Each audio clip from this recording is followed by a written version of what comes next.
What's up sa inyo mga tropa? Nagbabalik tayo dito sa ating Converge content, and then ang content natin ngayon, sasagutin lang natin yung mga mangilan-ngilan na nagko-comment sa atin na tungkol nga sa Converge content natin. At shoutout sa'yo Kraken, sabi niya kasi dito, Sir Good Day, magpapakabit daw pa lang siya ng Converge Microbiz 1599, yung 100 Mbps. At tanong daw niya dito, okay daw ba yung performance niya? Planning daw niya na gamitin ito sa light gaming and everyday use na din, kasama daw yung TV. Sana daw magawan ng video. So eto na nga ang sasabihin ko sa iyo base sa experience ko. At yung mga microbiz na yan, hindi ko alam kung yung mga bago ngayon ay hindi na hinihingian ng mga business permit. Kasi dati nung nagpakabit ako netong Microbiz Plan 2000, eto pa yung mga sinaunang mga plan, yung Microbiz 2000, ayan yung aking plan dito sa aking computer. So hindi ko alam yung Microbiz 1599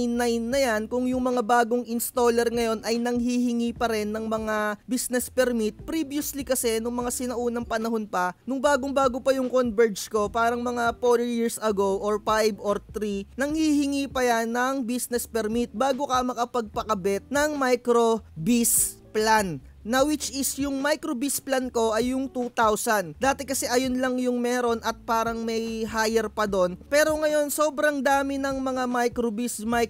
Meron ng Microbiz 75, Microbiz 100. Ito nga yung sabi niyang a-applyan niya, and then Microbiz 150, Microbiz 250, Microbiz 400. So sa pagkakaalam ko dati wala pa neto, Microbiz 2000 lang. Ito yung mga bago-bagong mga plan dito kay Converge. And then hindi ko alam kung paano mag-apply netong mga Microbiz nga na ganito, yung mga bagong plan ni Converge, kung hihingian ka nila ng business permit. Kasi dati medyo mahigpit, nang hihingi talaga. Although may naibigay naman tayo, yun nga lang, medyo nag-close na yung ating shop. Pero ma-share ko sa iyo yung experience ko na talagang napakaganda ng Microbiz. Basta mga business plan ng mga Converge, talagang napakaganda niyan. Kasi unang-una, napakabilis mong makakonect sa kanilang mga customer service. Kasi business yung plan mo, hindi kagaya ng mga naka-residential, talagang sobrang haba ng query. So sa business plan,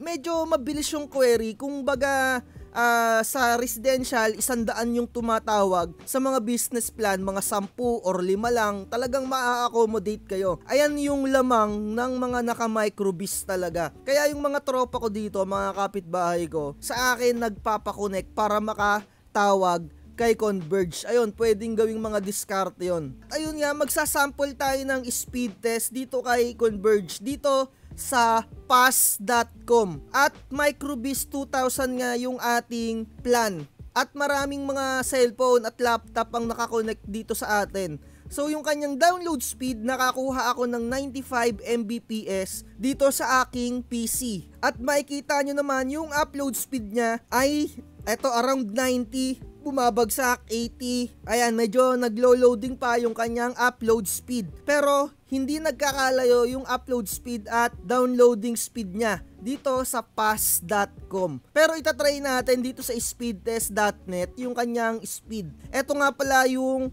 computer ko, no? And then after neto, ipapakita ko naman sa inyo yung speed test natin sa cellphone natin na merong 5G capabilities. So same lang din yung speed test na nakukuha ni speedtest.net dun sa previous natin na speed test, 94 Mbps. So ayan.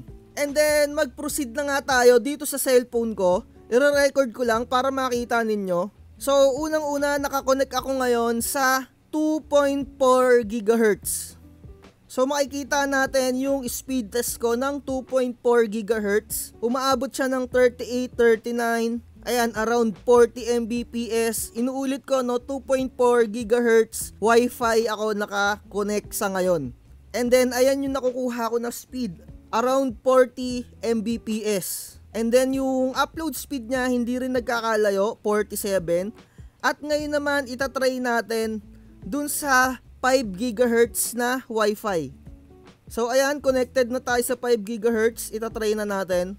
Check natin kung mas mataas ba yung nakukuha natin compare dito sa ating PC. Eto no, nakakakuha tayo ng 170 plus Mbps dito sa cellphone natin.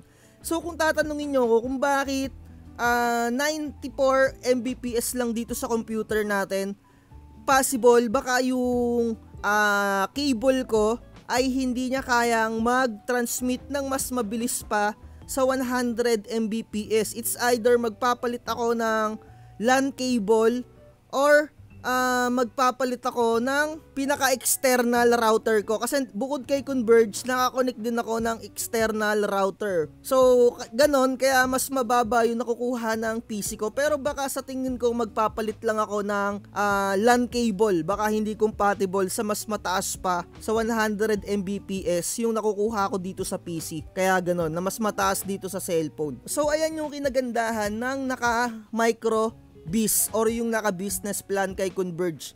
At saka napapansin ko kapag nagkakaroon ng outage, sa amin meron pa ring internet, although kahit mabagal, mga 20 Mbps, 10 Mbps, meron pa rin kami. At saka iba yung linya ng microbiz kumpara sa mga residential. Halimbawa, eto sa lugar na to, nagkaroon ng down. And then ikaw meron ka pa rin kasi ibang lugar yung setup ng microbiz. So ayun lang yung napansin ko, no. I-correct nyo na lang ako, pero ganun yung na-experience ko dito sa amin. Kami meron pang internet, yung iba wala na. Pero kung talagang lahatan na outage, ay talagang as in zero talaga yung internet kasi lahatan talaga yung outage no. So ayun lang, in terms naman ng gaming, talagang smooth na smooth. Never kong na-experience yung mga lag sa kahit anong online games, kahit anong MMORPG, kahit na pang mobiles na game like ML, Wild Rift, etc. na kahit anong maisip nyong gaming, Call of Duty, never ko talagang na-experience yung lag. So napakaganda talaga, lalong lalo na kapag microbiz yung inyong mga ina-avail kung i-compare mo sa mga residential plan. Like, share, and subscribe. Comment down below kung meron pa kayong mga katanungan dyan. Bye-bye!